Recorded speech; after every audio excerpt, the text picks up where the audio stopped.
Olá! Por um mundo onde as pessoas consigam combinar energia para bem realizar as coisas e calma para não se deixar destruir pelo estresse, está começando mais um programa parlatório aqui na TV Pai Eterno. Eu tenho 59 anos de idade. Quando eu era garoto, sinceramente não me lembro das pessoas falarem sobre estresse. Claro que é uma realidade de todos os tempos. Mas foi nesta última metade de século que tematizamos o estresse. Isto é, descobrimos o nome e as ciências do humano têm nos ajudado a entender esse fenômeno.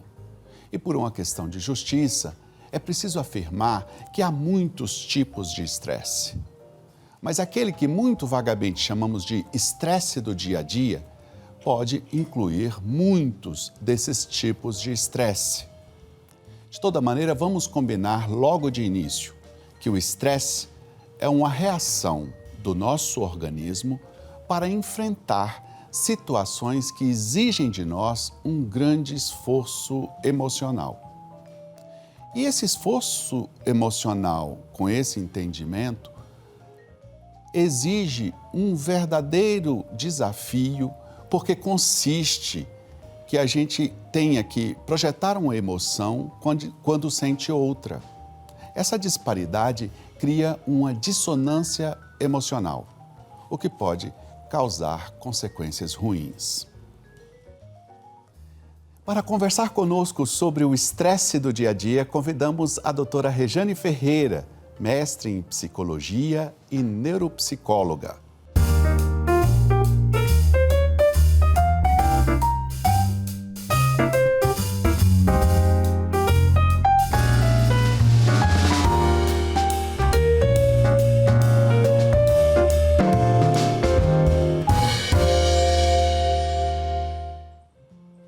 Rejane Ferreira é formada em psicologia e tem o título de mestre pela Universidade de Brasília.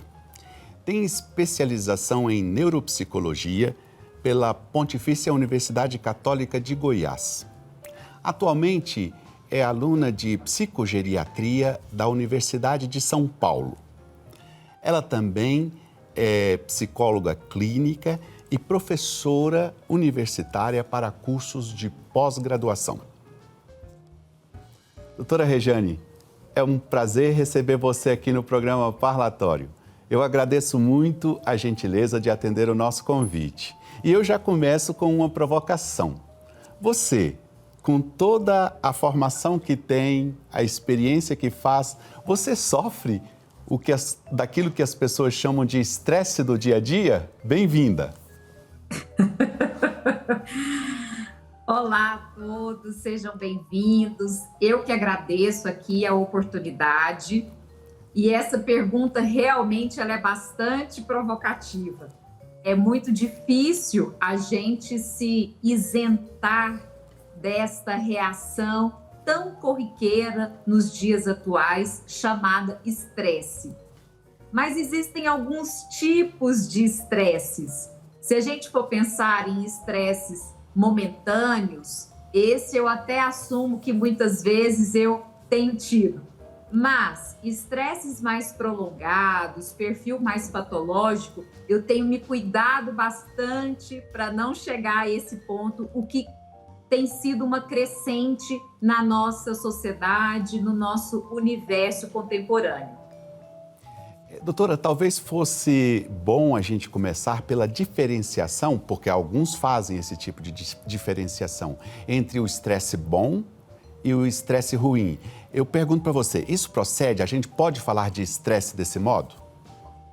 Sim, existe realmente o estresse positivo. Como assim? Estresse é a mobilização do nosso organismo frente a um contexto inusitado. Estresse é uma resposta do nosso corpo a alguma demanda do ambiente. Muitas vezes o nosso corpo precisa se projetar para esse ambiente de uma forma mais estratégica, numa esfera em que vá fazer com que a gente corresponda às demandas de exigência desse ambiente de uma forma mais assertiva.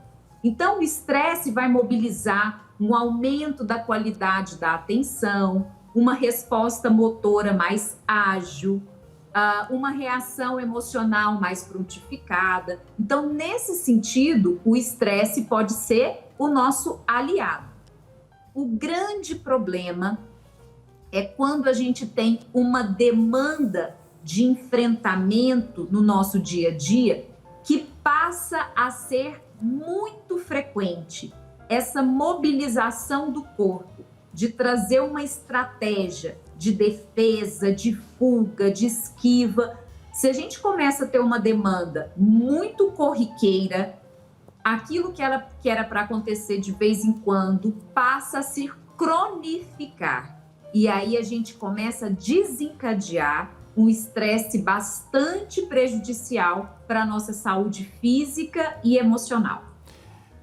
Eu queria pegar até a sua primeira resposta para a gente poder simplificar e ainda esclarecer ainda mais o que você acabou de responder, doutora. Você estava dizendo que na sua vida aquele estresse momentâneo, aquele você ainda tem. E o outro você cuida para não ter. Então, eu gostaria assim, que você nos ajudasse a perceber e ajudasse a cada um que está assistindo agora a saber quando é que começa, quer dizer, quando que esse negócio está sendo aquele estresse normalzinho, aquele que dá para seguir, e aquele outro que começa a fazer a gente sentir um desconforto grande, quando a gente começa a se sentir irritado ou nervoso com muita facilidade. Como é que a gente pode mapear isso, doutora Rejane? Então vamos lá, Padre Rafael. Dentro da psicologia, da psiquiatria, duas coisas muito importantes que são dois norteadores de sintomas, que é a intensidade, frequência e intensidade e a repercussão desses sintomas na funcionalidade geral da pessoa. Então vamos agora tentar separar um pouquinho, compartimentar o perfil, os sintomas. Então, por exemplo, a gente tem sintomas fisiológicos. A gente pode ter palpitação cardíaca, sudorese excessiva, respiração ofegante, inquietação motora. Quando isso começa a ficar tão frequente, a pessoa passa a ter hipertensão arterial, dor de cabeça frequente, sintomas gastroesofágicos, alteração intestinal, alteração de distúrbio de sono. Temos também o perfil de sintomas da esfera cognitiva. De repente, a pessoa tem alguns relapsos, alguns lapsos de memória, tem algumas falhas ali na qualidade da atenção, mas quando realmente começa a ficar algo mais crônico, a pessoa se surpreende com a intensidade da falha da atenção, da falha da memória, da necessidade de retrabalho. Às vezes leu alguma coisa, tem que voltar e tentar ler de novo porque já se perdeu, esquece de compromissos, gerencia mal o seu tempo, demanda ter que conferir mais de uma vez o que fez, tem que registrar tudo porque senão a memória não vai funcionar direito. Então, tem uma intensidade maior. E também, então, a gente falou do campo fisiológico, do campo cognitivo, agora vamos falar do campo emocional, o desconforto emocional. Então, o estresse mais corriqueiro, ele me abala ali no dia a dia, um trânsito, uma fechada que eu recebi ali de um outro carro, talvez uma discussão que eu tenha tido com alguém, mas logo eu tenho uma autorregulação emocional que me leva a nem ficar pensando mais naquilo e consigo a partir dali retomar minha demanda de trabalho, meus relacionamentos interpessoais e tá tudo ok. No momento em que o estresse se cronifica, a minha sensação de angústia, de insatisfação com o ambiente, parece que eu não consigo mais sentir aquele prazer que eu sentia antes, a minha indisposição, a minha irritabilidade aumenta muito, a minha agressividade aumenta muito. E em casos em que aquilo fica bastante crônico, pode chegar realmente a desencadear depressão e alguns sintomas mais graves de ansiedade, até mesmo transtorno do pânico. Doutora, esse momento que você está falando, quando a gente percebe que não está voltando ao normal, né, depois de qualquer tipo de coisa que vem do externo para dentro da gente, a gente não está voltando ao normal, a gente não continua a vida normal, e é o que você está chamando de cronificar, não é? Pelo que eu entendi. Esse é o momento, uma pergunta que eu queria fazer, esse é o momento de pedir ajuda? Excelente pergunta. Sim, é o momento de pedir ajuda, mas muitas vezes eu ouço as pessoas dizerem assim: mas eu nem sei por que eu estou desse jeito. Pessoal, eu queria deixar aqui ressaltada a informação. Às vezes a gente está tão envolvido na nossa rotina de vida que a gente não percebe os gatilhos que acionam o nosso estresse, mas eles existem. Então, mesmo que a gente não esteja conseguindo identificar, existem, porque geralmente é mais de um fator, situações que estão nos provocando. Como é que eu saio de uma situação tão estressora se eu sequer estou conseguindo identificá-la? Então, por isso que é muito importante a gente recorrer, se for uma intensidade forte, causa muito mal-estar, está comprometendo a minha funcionalidade nas esferas do trabalho, do convívio pessoal, meu convívio comunitário, é a hora de buscar ajuda. Porque se isso não for devidamente cuidado, isso pode chegar ao ponto de agravar realmente problemas cardíacos, agravar situações de depressão. Então, se tem formas da gente cuidar melhor da gente, é necessário uma ajuda profissional. Geralmente elas advêm, né? Ou de profissionais da psiquiatria e da psicologia. Então, mas qualquer pessoa que você acha que, às vezes um médico que te conhece há muito tempo, um clínico geral, que você queira trocar uma ideia, converse com um profissional de saúde que você tenha aproximação e fale sobre esses sintomas. Ele poderá te encaminhar para o devido tratamento. Tá certo, doutora. Eu preciso, nesse momento, fazer um rápido intervalo e peço a sua licença. Daqui a pouco a gente volta para continuarmos a nossa conversa sobre o estresse do dia a dia com a doutora Rejane Ferreira. Até já.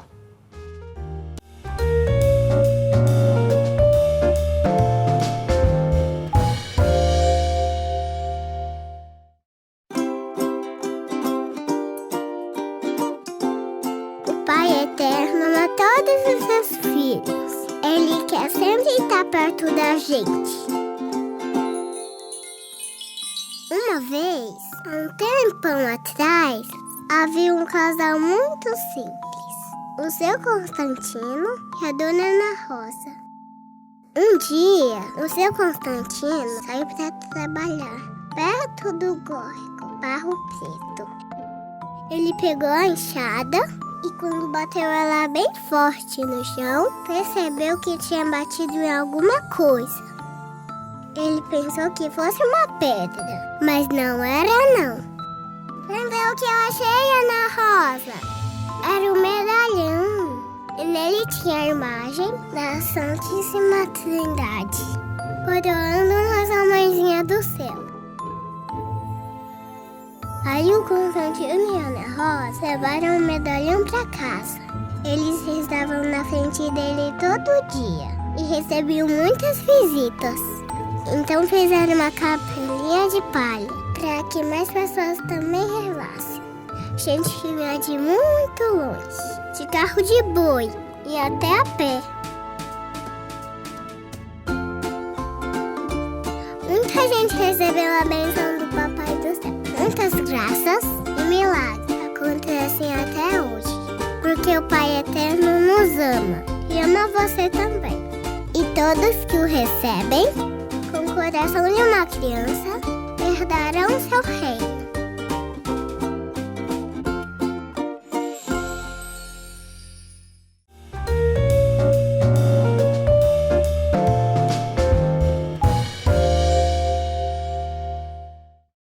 Estamos de volta com o programa Parlatório. Hoje estamos falando de um assunto que nos parece muito importante e de interesse de toda a família: o estresse do dia a dia.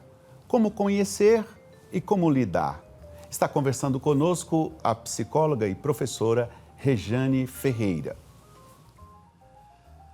Doutora, antes do intervalo, a gente escutou você falando da importância de procurar ajuda, né? Tanto essa ajuda especificamente no campo tanto da psiquiatria como da psicologia, mas também lembrou que outros profissionais podem ajudar.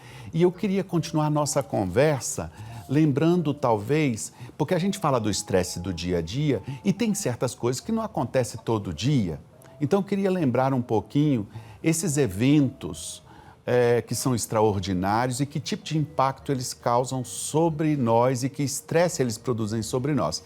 Por exemplo, quando uma pessoa que nós conhecemos fica doente ou falece.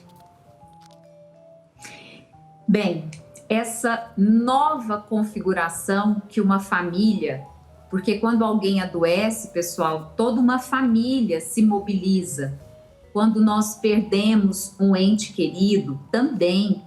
Quando a nossa identidade é tão provocada na perda de um emprego, por exemplo, enfim, alguma grande mudança. Inclusive, tem estudos que mostram que a gente pode ter até mesmo uma reação de estresse em situações que teoricamente seriam muito boas, mas que podem mobilizar novo formato de vida. Então, por exemplo, um filho, um casamento, uma mudança de cidade, uma mudança de emprego. Então, uma novidade, mesmo que ela traga coisas muito boas, se ela mobiliza mudanças na vida, ela pode ser evocadora de estresse. Então, nós não temos como nos fecharmos numa bolha e achar que a gente nunca vai estar numa situação de vulnerabilidade. Não. Mas a gente pode também ir aprendendo a colocar um pouco de contorno, a dosar um pouco esse impacto das mudanças da vida no nosso dia a dia. Então, por exemplo, a gente acabou de viver e a gente ainda não zerou esse momento, que foi a fase da pandemia. Foi extremamente estressante ter o isolamento social, conviver com as notícias tão alarmantes. Temos agora notícia de guerra, né? Tem a questão mesmo também da esfera política que está tão acirrada e vai ter eleição esse ano. Então, todos esses fatores, eles podem ser geradores de estresse.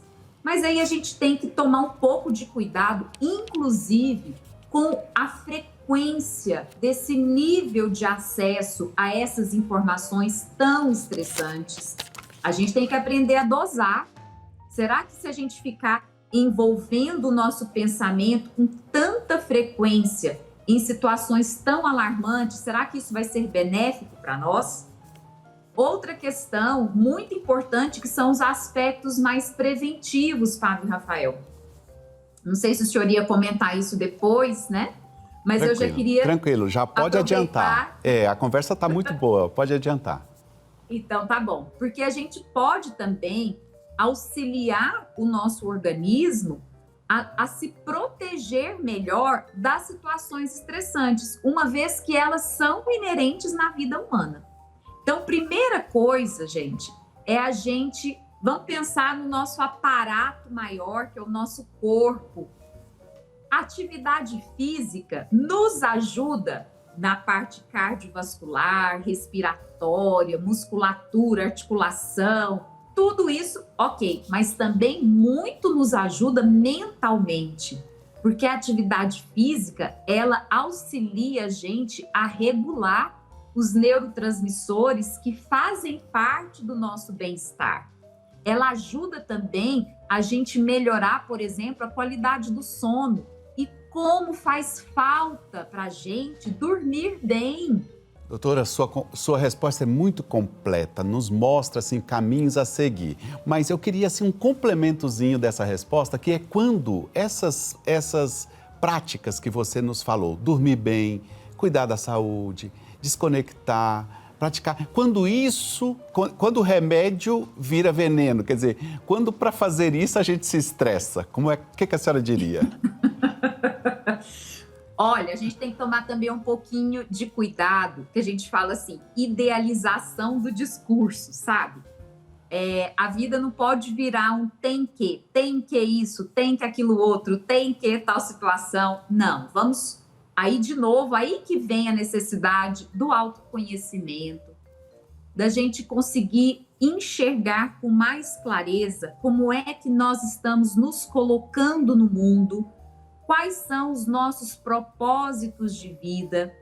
Muitas vezes, uma coisa que muito nos angustia é quando a gente se desconecta com a nossa essência e passa a viver uma vida querendo corresponder àquilo que o ambiente social acha que seja necessário.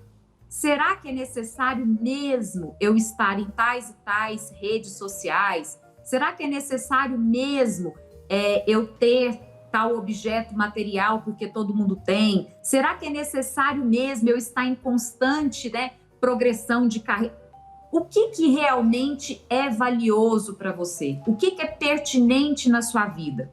E a gente tem que tomar muito cuidado, porque muitas vezes as pessoas querem medicações para aliviar imediatamente uma angústia, sem se preocupar em investigar o que tem causado aquilo ali.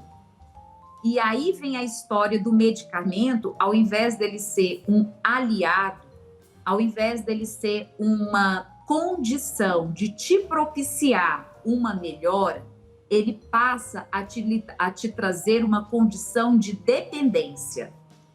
O medicamento pode fazer isso, então assim, eu não consigo dormir, aí eu vou e começo a tomar um indutor do sono ou um ansiolítico, mas eu não cuido do que é que está fazendo com que eu não durma adequadamente. Isso é um tiro no pé. Algumas pessoas utilizam o medicamento, outras pessoas utilizam outras substâncias para tentar fazer esse alívio imediato do estresse, como a bebida, o cigarro ou outras drogas, mas na nossa cultura o mais frequente é a bebida e o cigarro, achando que estacionar o corpo no sedentarismo, comer aquilo que vai trazer maior prazer imediato, usar o álcool, usar o tabaco como mecanismos de alívio imediato, ele vai estar contribuindo para cronificar o estresse, uma vez que aquilo que causa o estresse não está sendo revisto e ele está piorando a saúde geral, que é pré-requisito para dar conta de agir preventivamente contra o estresse natural da vida. Doutora Rejane, esse tipo de conversa a gente fica com pena de terminar, porque a gente está aprendendo tanto, né? Mas eu tenho que encerrar o programa e aqui a gente sempre pede ao nosso convidado para comentar uma citação que a gente traz. Para você, nós trouxemos uma palavra do Papa Francisco. Perguntaram para ele, porque ele assim não demonstra assim, ser tão estressado. Então, diante de uma rotina tão pesada como a que ele tem, perguntaram para ele como é que ele consegue. Aí ele respondeu assim, abre aspas, eu rezo, isso me ajuda muito. A oração me ajuda. Celebro a missa, rezo o breviário, falo com o Senhor, rezo o rosário. Para mim, a oração ajuda muito. Depois, durmo bem. Esta é uma graça do Senhor. Durmo como uma pedra. Fecha aspas. Gente, esse Papa Francisco, ele é muito especial. Ele consegue trazer um exemplo concreto de uma estratégia tão acessível que a gente tem, que muito nos ajuda a gente desacelerar o nosso pensamento, a gente olhar intimamente para a nossa essência e para a nossa relação com o divino, nossa relação com Deus. Então, quando essa narrativa que ele dá tão concreta mostra para a gente que é possível a gente, inclusive, usufruir beneficamente deste momento de oração, que tem, organicamente falando, um caminho muito próximo da meditação, do relaxamento, porque acaba que é um momento de autopercepção, é um momento de dizer para o seu corpo: venha para o aqui e agora, se realinhe com a sua essência, se ponha no mundo com calma, porque é assim que a gente pode viver melhor.